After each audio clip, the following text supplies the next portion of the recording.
Olá, que a paz do Senhor esteja com todos nós. Hoje a gente vai mergulhar a fundo numa das histórias, olha, mais impressionantes de todo o Novo Testamento.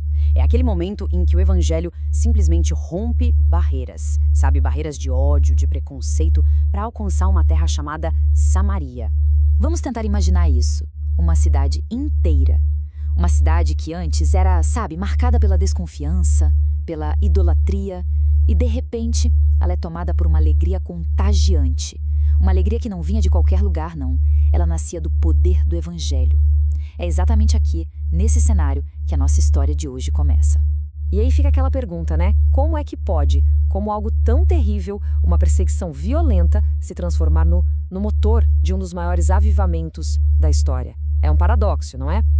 Bom, nesta nossa análise a gente vai tentar desvendar justamente isso, como a soberania de Deus usa a dor e a transforma em propósito. Para a gente entender bem essa jornada, vamos passar por 5 pontos principais, seguindo direitinho o que a palavra de Deus nos mostra. Primeiro, Samaria como um alvo missionário. Depois, a chegada do Evangelho, o poder da mensagem, a ida de Pedro e João a Samaria e, por fim, de Samaria para a África. Então, vamos lá. Para começar, a gente precisa fazer uma pequena viagem no tempo e entender o contexto da época. Porque, olha, a ideia de enviar missionários para Samaria, isso era algo radical. Para muita gente, era simplesmente impensável. Por quê?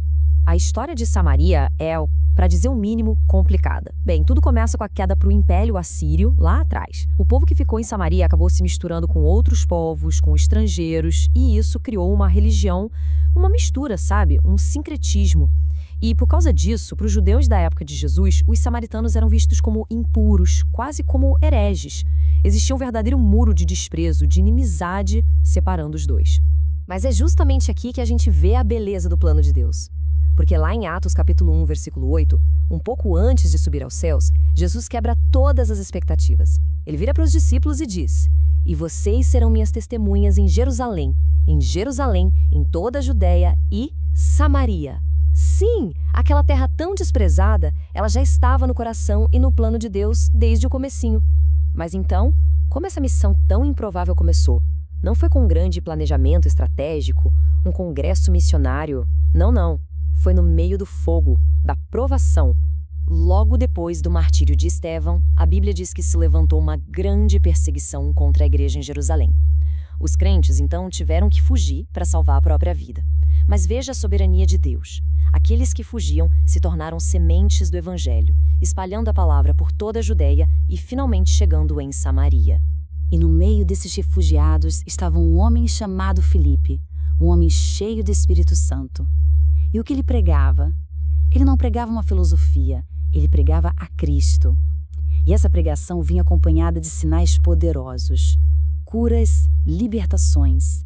O resultado de tudo isso, a Bíblia resume de uma forma linda: houve grande alegria naquela cidade. O interessante é que o Evangelho não chegou num lugar vazio, espiritualmente falando. Samaria já estava debaixo da influência de um certo poder, mas era um poder de ilusão. Havia um homem ali, chamado Simão, que por muito tempo manteve a cidade cativa com suas artes mágicas. Ele impressionava todo mundo, e o povo até dizia que ele era o grande poder de Deus. E aqui a gente viu um contraste poderoso. De um lado, Simão, com sua mágica, exaltava a si mesmo e trazia uma admiração que era passageira. Do outro lado, Filipe. Ele pregava Cristo e isso gerava transformação de vida, alegria de verdade. A lição aqui é clara: o verdadeiro poder de Deus não apenas impressiona, ele liberta e transforma de dentro para fora. Bom, notícias boas correm rápido, não é? Quando os apóstolos, lá em Jerusalém, ficaram sabendo que os samaritanos tinham recebido a palavra de Deus, eles tomaram uma decisão muito importante. Eles enviaram Pedro e João. E veja bem, não para corrigir ou fiscalizar, mas para confirmar o que Deus estava fazendo. E com a imposição de mãos dos apóstolos, aqueles novos crentes receberam o Espírito Santo. Era o selo da união.